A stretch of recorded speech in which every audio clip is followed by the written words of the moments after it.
യേശുവിൽ ഏറ്റവും അനുഗ്രഹീതരായവരെ, ഇന്നൊരു നല്ല ദിവസമാകുവാൻ ദൈവവചനത്തിലൂടെ പ്രാർത്ഥിച്ചും ജീവിതത്തെ സമർപ്പിച്ചും ആരംഭിക്കുന്ന ഈ ദിവസം ഒരു അനുഗ്രഹമുള്ള ദിവസമാകുവാൻ ഞങ്ങൾ നിങ്ങൾക്കായിട്ട് പ്രാർത്ഥിക്കുന്നു. ദൈവം നിങ്ങളെ സമൃദ്ധിയായ നിലയിലും അളവിലും അനുഗ്രഹിക്കട്ടെ എന്ന് പ്രാർത്ഥിക്കുന്നു. ഇന്ന് നമ്മൾ വചനം കേൾക്കാൻ ഒരുങ്ങുമ്പോൾ ഈ വചനത്തിലൂടെ നിങ്ങൾക്ക് വേണ്ടി പ്രാർത്ഥിക്കാനും ആ വചനം നിങ്ങൾക്കൊരു അനുഗ്രഹമാകാനും പ്രാർത്ഥിക്കുവാണ്. നിങ്ങളുടെ വീടിന് വേണ്ടി പ്രാർത്ഥിക്കുന്നു, വീടിരിക്കുന്ന ആ സ്ഥലത്തിന് വേണ്ടി പ്രാർത്ഥിക്കുന്നു, ആ അന്തരീക്ഷത്തിന് വേണ്ടി പ്രാർത്ഥിക്കുന്നു. എൻ്റെ ഓരോ മുറികൾ, തിണ്ണ മുതൽ അടുക്കള വരെയുള്ള ഓരോ ഭാഗവും ദൈവത്തിൻ്റെ സംരക്ഷണയിലാകാൻ പ്രാർത്ഥിക്കുന്നു. നിങ്ങളുടെ വീടിനകത്ത് ഒത്തിരി സന്തോഷവും സമാധാനവും ഐക്യവും നിറയാൻ പ്രാർത്ഥിക്കുന്നു. നല്ല ആരോഗ്യമുള്ളൊരു ശരീരവും ആരോഗ്യമുള്ള മനസ്സും ഉണ്ടാകാൻ പ്രാർത്ഥിക്കുന്നു. ദീർഘായുസ് നിങ്ങളുടെ കുടുംബത്തിൽ ഓരോരുത്തർക്കും ലഭിക്കാൻ പ്രാർത്ഥിക്കുന്നു. വരുമാന മാർഗങ്ങൾ അനുഗ്രഹമാകാൻ പ്രാർത്ഥിക്കുന്നു. ദൈവം അനുവദിച്ചു നൽകുന്ന, അനുഗ്രഹിച്ചു നൽകുന്ന നന്മകൾ കൊണ്ട് നിങ്ങളുടെ ജീവിതം നിറയുവാൻ പ്രാർത്ഥിക്കുന്നു. ചെയ്യുന്ന കാര്യങ്ങൾ വിജയം ഉണ്ടാകും, ചെയ്യുന്ന കാര്യങ്ങളിൽ അനുഗ്രഹം ഉണ്ടാകും. ഇന്ന് എഴുതാൻ പോകുന്ന പരീക്ഷ അനുഗ്രഹമാകണം, ഇന്ന് അറ്റൻഡ് ചെയ്യാൻ പോകുന്ന ഇൻ്റർവ്യൂ അനുഗ്രഹമാകണം. ഇന്ന് സ്ഥലം മേടിക്കാൻ പോകുന്നവരുണ്ട്, പൈസ കൊടുക്കാൻ പോകുന്നവരുണ്ട്, മേടിക്കാൻ പോകുന്നവരുണ്ട്, ഹോസ്പിറ്റലിൽ പോകുന്നവരുണ്ട്, വസ്തു മേടിക്കുന്നവരുണ്ട്, വാഹനം മേടിക്കാൻ ഉദ്ദേശിച്ചവരുണ്ട്, നല്ലൊരു ജോലിക്ക് വേണ്ടി പ്രതീക്ഷയോടെ പോകുന്നവരുണ്ട്, ശമ്പളം കൂടുതൽ കിട്ടാൻ വേണ്ടി പ്രാർത്ഥിച്ചു പരിശ്രമിക്കുന്നവരുണ്ട്. എല്ലാവരെയും ഓർക്കുന്നു. നല്ലൊരു ബിസിനസ് തുടങ്ങണമെന്ന് ആഗ്രഹിച്ചവരുണ്ട്. അങ്ങനെ എല്ലാ കാര്യങ്ങളെയും, കുഞ്ഞുങ്ങളുടെ പഠനം, ഭാവി, ആരോഗ്യം എല്ലാം അനുഗ്രഹമാകട്ടെ പ്രാർത്ഥിക്കുന്നു. കേൾക്കാമോ ഈ വചനം, ഈ വാക്ക്? സമ്പത്തല്ല പ്രശ്നം. സമ്പത്ത് ദൈവത്തിൻ്റെ ഒരു അനുഗ്രഹമാണ്. പക്ഷേ സമ്പത്ത് വരുമ്പോഴുള്ള മനുഷ്യൻ്റെ മനസ്സിൻ്റെ മനോഭാവമാണ് പല പ്രശ്നങ്ങളുടെയും കാരണം. ഞാനിത് ബൈബിളിലൂടെ പറയുവാൻ ആഗ്രഹിക്കുന്നു. സമ്പത്ത് നൽകുന്ന, അനുഗ്രഹിച്ച് നൽകുന്ന ഒരു ദൈവമുണ്ട്, സമ്പത്ത്. പക്ഷെ സമ്പത്ത് വരുമ്പോൾ മനോഭാവം മാറരുത്, അഹങ്കരിക്കരുത്. നിങ്ങളുടെ പേഴ്സിനകത്ത് ഒരു 10 രൂപയെങ്കിലും ഉണ്ടോ എങ്കിലത് ദൈവത്തിൻ്റെ അനുഗ്രഹമാണെന്ന് എല്ലാ ദിവസവും പറയണം. ദൈവം തന്നതാണെന്ന് എന്നും പറയണം. ഞാൻ ആ വചനം നിങ്ങളുടെ ശ്രദ്ധയിൽ കൊണ്ടുവരാം. ഉൽപ്പത്തി പുസ്തകം 12-ാം അധ്യായം 1 മുതലുള്ള വാക്യത്തിൽ ദൈവം അബ്രാമിനെ അനുഗ്രഹിക്കുന്നു എഴുതിയിട്ടുണ്ട്. ഞാൻ നിന്നെ അനുഗ്രഹിക്കും, നിന്നെ ഞാൻ വർദ്ധിപ്പിക്കും, അനുഗ്രഹിക്കുമെന്ന് പറഞ്ഞു. എന്നിട്ട് അബ്രാഹത്തിൻ്റെ ഒരു മനോഭാവം എഴുതിയിട്ടുണ്ട്. 12-ാം അധ്യായം 8-ാമത്തെ വാക്യത്തിൻ്റെ അവസാനം അവിടെ ഒരു ബലിപീഠം പണിത് കർത്താവിൻ്റെ നാമത്തെ അബ്രാഹാം വിളിച്ച് പ്രാർത്ഥിച്ചു. ദൈവാനുഗ്രഹം വന്നപ്പോഴും ദൈവത്തെ മറന്നില്ല. ദൈവത്തെ മറന്നില്ലെന്ന്. സമ്പത്ത് വന്നപ്പോൾ ദൈവത്തെ മറക്കരുത്, അഹങ്കരിക്കരുത്. എളിമയോടെ നന്ദി പറഞ്ഞ് നിൽക്കാൻ കഴിയണം. അത് അനുഗ്രഹത്തിൻ്റെ അളവിനെ വർദ്ധിപ്പിക്കും. ദൈവ കടാക്ഷം നിന്നിൽ കൂടി വരും. ഞാൻ അത് തെളിയിക്കാം. 13-ാം അധ്യായം, ഉൽപ്പത്തി പുസ്തകം 13-ാം അധ്യായം അതിൽ1 മുതലുള്ള വാക്യങ്ങളൊന്ന് വായിച്ച് കേൾക്കുകയാണ്.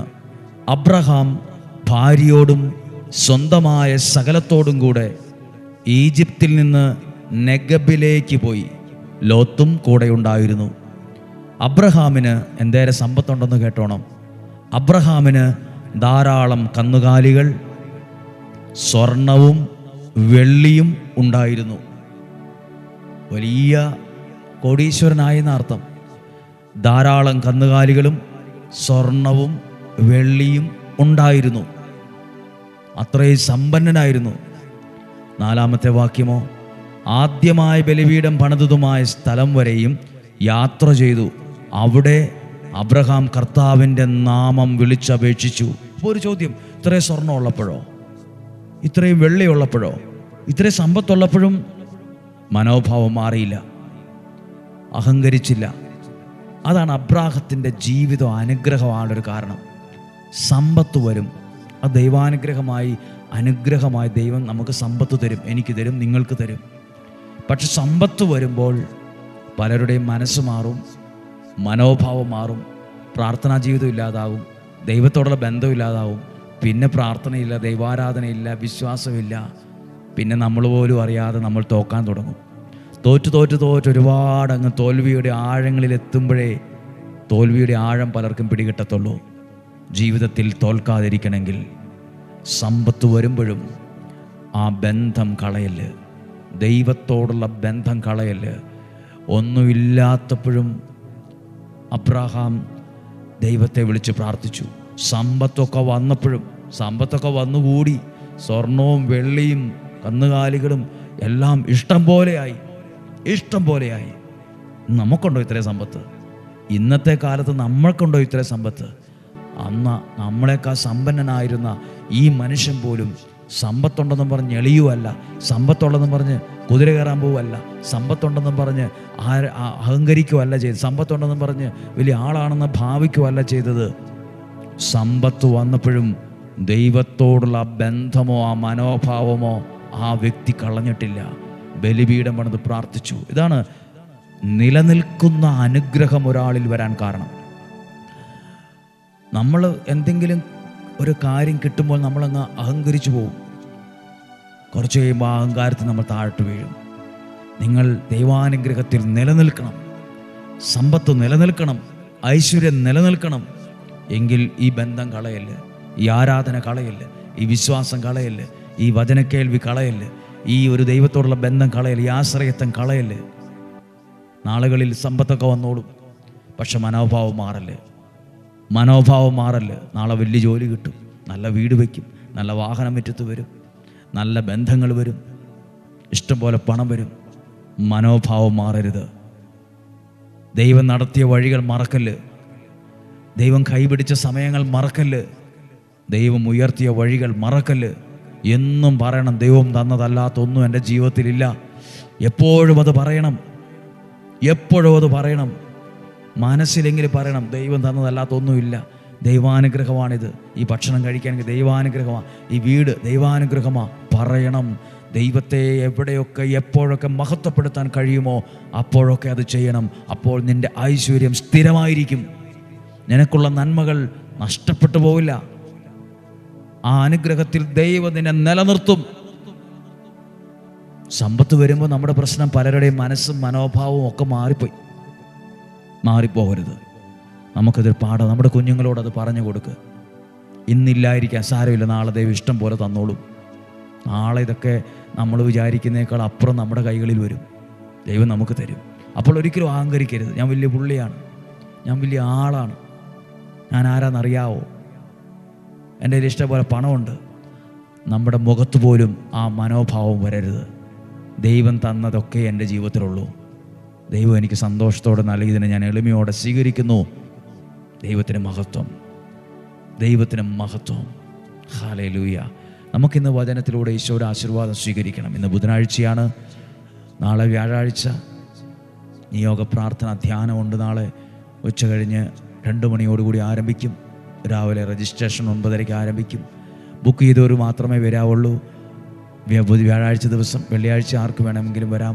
കാരണം ഇവിടെയുള്ള താമസ സൗകര്യവും ഭക്ഷണത്തിൻ്റെ കാര്യവും ക്രമീകരിക്കണം എന്നുള്ളത് കൊണ്ടാണ് ബുക്ക് ചെയ്യണമെന്ന് പറയുന്നത്. എല്ലാവരും വിളിച്ച് ഫോൺ കിട്ടിയെന്ന് വരില്ല. കാരണം ഓരോ മിനിറ്റിലും 1000 ഫോണുകൾ പല ഫോണുകളിലായി ദിവസവും വരണുണ്ട്. എല്ലാ ഫോണുകളും എടുക്കാൻ കഴിയുന്നില്ല. നിങ്ങൾ ക്ഷമിക്കണം, മനസ്സിലാക്കണം. പക്ഷേ ദൈവം നിയോഗിച്ച സമയത്ത് നിങ്ങൾക്ക് ഇവിടെ വരാൻ പറ്റും. ദൈവം അനുഗ്രഹിച്ച സമയത്ത് നമ്മളിവിടെ വരും.